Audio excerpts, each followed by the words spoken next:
สวัสดีค่ะวันนี้ Open Namilist Story เปิดเล่าพระเครื่องครั้งนี้เราจะเล่าประวัติหลวงพ่อทวดเหยียบน้ำทะเลจืดวัดช้างให้รับฟังกันได้เลยค่ะพระประวัติหลวงพ่อทวดเหยียบน้ำทะเลจืดวัดช้างให้เมื่อหลายร้อยปีมาแล้วหัวเมืองทางภาคใต้ของประเทศไทยเล่าลือกันมาว่าทุกๆสมัยเกิดมีพระภิกษุสงฆ์ทรงสมณศักดิ์ชั้นสมเด็จมาถึง4องค์ด้วยกันคือ 1. สมเด็จเจ้าเกาะยอ2. สมเด็จเจ้าเกาะใหญ่ 3. สมเด็จเจ้าจอมทอง 4. สมเด็จเจ้าพระโคในที่นี้จะขอกล่าวเฉพาะตำนานสมเด็จเจ้าพระโคโดยตรงตามตำนานกล่าวไว้ว่าสมเด็จเจ้าพระโคองค์นี้ได้รับพระราชทานสมณศักดิ์เป็นพระราชมุนีสามีรามคุณูปาจารย์จากสมเด็จพระมหาธรรมราชาสมัยพระองค์ครองกรุงศรีอยุธยาเป็นราชธานีและกล่าวไว้ว่าสมเด็จเจ้าพระชาตะวันศุกร์เดือน4ปีมะโรงตรงกับพุทธศักราช 2125 บิดาชื่อหูมารดาชื่อนางจันมีอายุมากแล้วจึงคลอดบุตรเป็นชายชื่อเจ้าปู่และคลอดบุตรคนนี้ที่บ้านสวนจันทร์ตำบลชุมพลเมืองจะทิ้งพระอสถิงพระจังหวัดสงขลาเวลานี้นายหูนางจันเป็นคนยากจนได้อาศัยอยู่กับคหบดีผู้หนึ่งไม่ปรากฏนามสองสามีภริยาเป็นผู้ตั้งอยู่ในศีลธรรมเมื่อนางจันออกจากการอยู่ไฟเนื่องในการคลอดบุตรแล้ววันหนึ่งนางจันอุ้มลูกน้อยพร้อมด้วยสามีออกไปทุ่งนาเพื่อช่วยเก็บเกี่ยวข้าวให้แก่เจ้าของบ้านที่พลอยอาศัยครั้งถึงทุ่งนาได้เอาผ้าผูกกับต้นเมาและต้นว่าซึ่งอยู่ใกล้กันทำเปลให้ลูกนอนแล้วพากันลงนาเก็บเกี่ยวข้าวต่อไปขณะสองสามีภรรยาเก็บเกี่ยวข้าวอยู่ชั่วครู่นางจันเป็นห่วงลูกได้เหลียวมองที่เปลปรากฏว่ามีงูบองตัวโตผิดปกติได้ขดตัวรวบรัดเปลที่เจ้าปูนอนสองสามีภรรยาตกใจร้องหวิดโวยวายขึ้นเพื่อนชาวนาที่เกี่ยวข้าวอยู่ใกล้เคียงก็รีบพากันวิ่งมาดูแต่ก็ไม่มีใครสามารถช่วยอะไรได้งูใหญ่ตัวนั้นเห็นคนเข้ามาใกล้ก็ชูศีรษะสูงขึ้นส่งเสียงคำรามดังอย่างน่ากลัวจึงไม่มีใครกล้าเข้าไปใกล้เปลนั้นเลย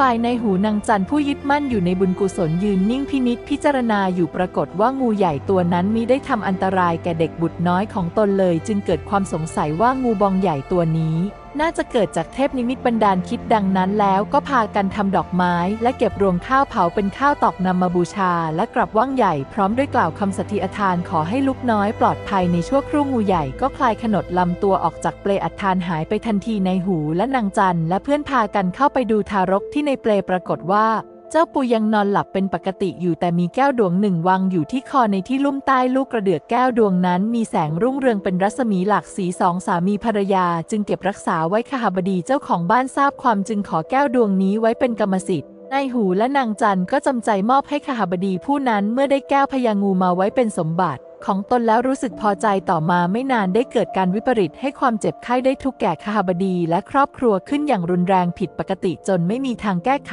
ได้จนถึงที่สุดคหบดีเจ้าของบ้านจึงคิดว่าเหตุร้ายที่เกิดขึ้นในครั้งนี้คงเป็นเพราะยึดเอาดวงแก้วพญางูนั้นไว้จึงให้โทษและเกรงเหตุร้ายจะลุกลามยิ่งขึ้นจึงตัดสินใจคืนดวงแก้วนั้นให้สองสามีภรรยาไปต่อมาภายในบ้านและครอบครัวของคหบดีผู้นั้นก็ได้อยู่เย็นเป็นสุขตามปกติขณะที่นายหูนางจันได้ครอบครองดวงแก้ววิเศษอยู่นั้นปรากฏว่าเจ้าของบ้านมีความเมตตาสงสารไม่ใช้งานหนักการทำมาหากินเลี้ยงชีพก็เจริญรุ่งเรืองขึ้นเป็นลำดับอยู่สุขสบายตลอดมาเมื่อการเวลาล่วงเลยมาจนเจ้าปู่อายุได้7 ปีบิดา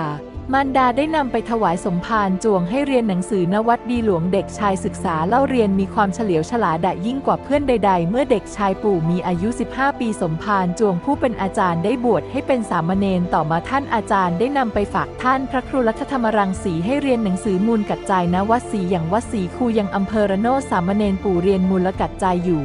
กับท่านพระครูรัตธรรมรังสีคณะสงฆ์ท่านมาจากกรุงศรีอยุธยา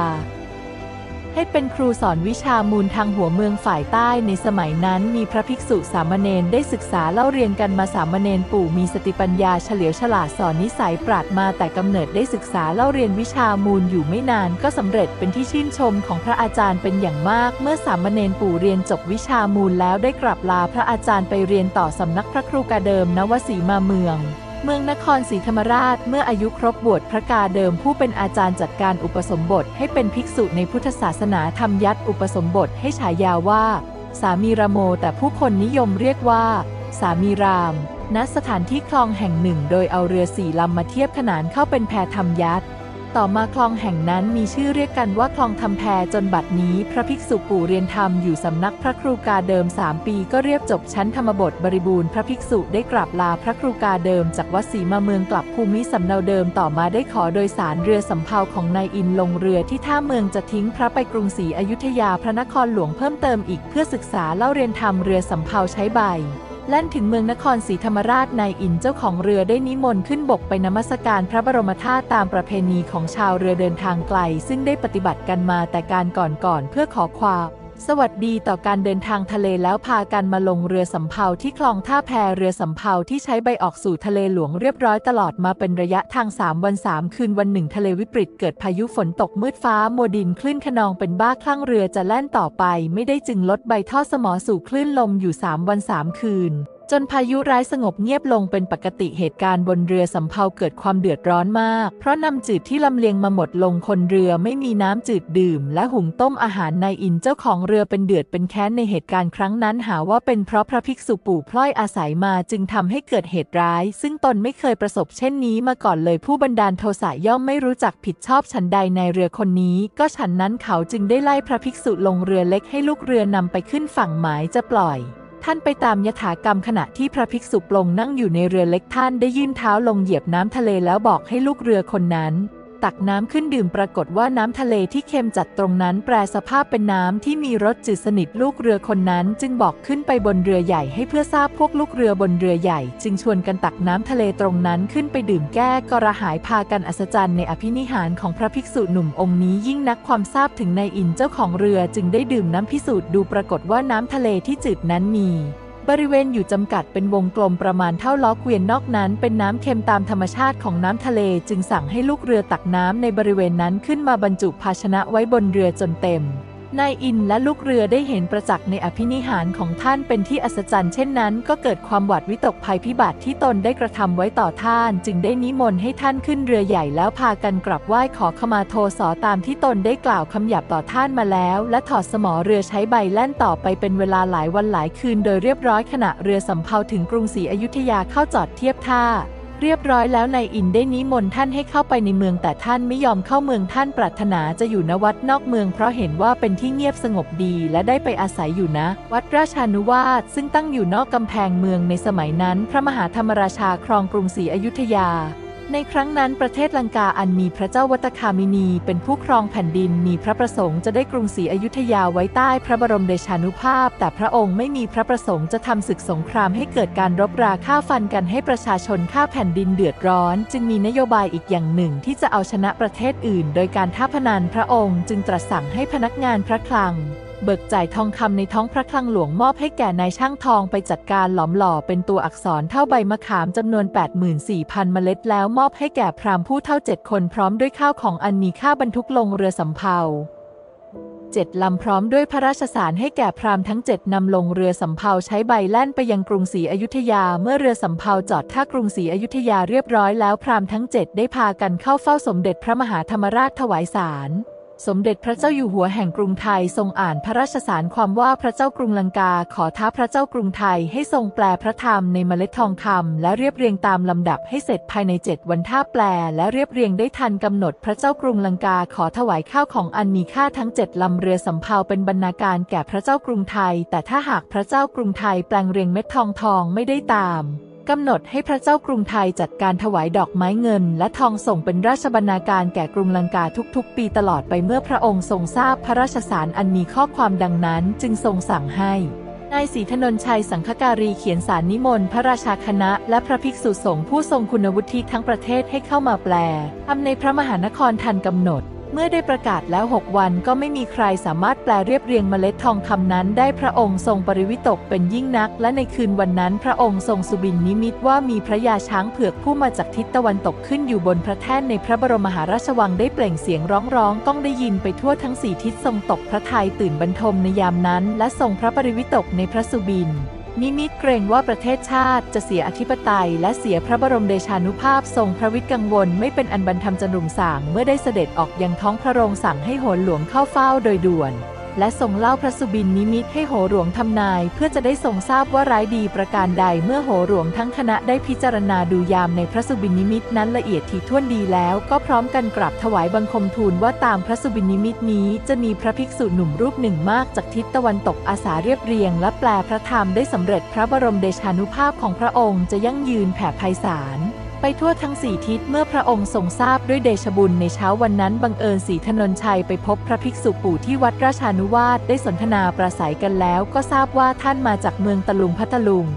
เวลานี้เพื่อศึกษาธรรมศรีถนนชัยจึงนิมนต์ท่านเข้าเฝ้าณที่ประชุมสงฆ์ขณะที่พระภิกษุปู่ถึงหน้าประตูหน้าพระวิหารท่านย่างเท้าก้าวขึ้นไปยืนเหยียบบนก้อนศิลาแรง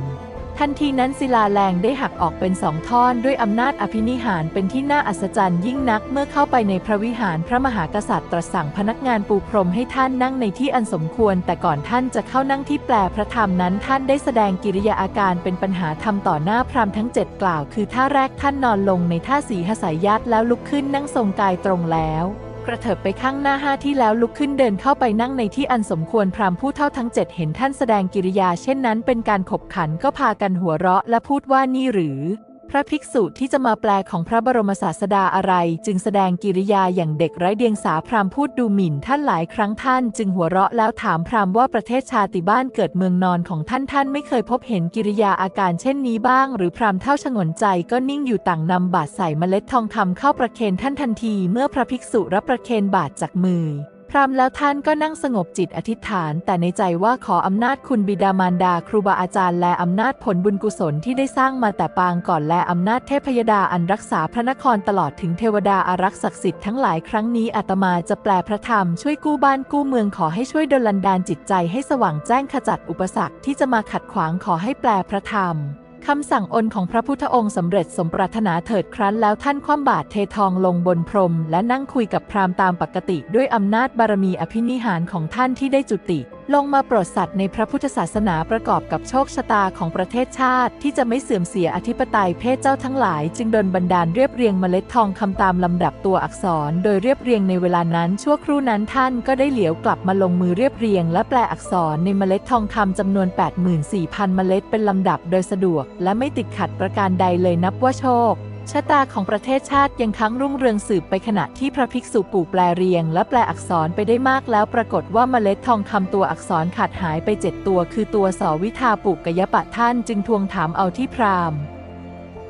ทั้ง7คนยอมจำนนจึงประเคนเมล็ดทองคำที่ตนซ่อนไว้นั้นให้ท่านแต่โดยดีปรากฏว่าพระภิกษุแปลพระไตรปิฎกในเมล็ดทองคำสำเร็จบริบูรณ์เป็นการชนะพราหมณ์ในเวลาเย็นของวันนั้นและทันใดนั้นก็ได้ยินเสียงดนตรีปี่พาดประโคมพร้อมเสียงประชาชนโห่ต้อนรับชัยชนะเสียงดังสนั่นหวั่นไหวทั่วพระนครศรีอยุธยาเป็นการฉลองชัยพราหมณ์ราชทูตทั้ง7ได้นำเครื่องราชบรรณาการมาถวายแก่เจ้าสามีรามสมเด็จเจ้าไม่ยอมรับเครื่องบรรณาการและได้ถวายคืนแก่สมเด็จ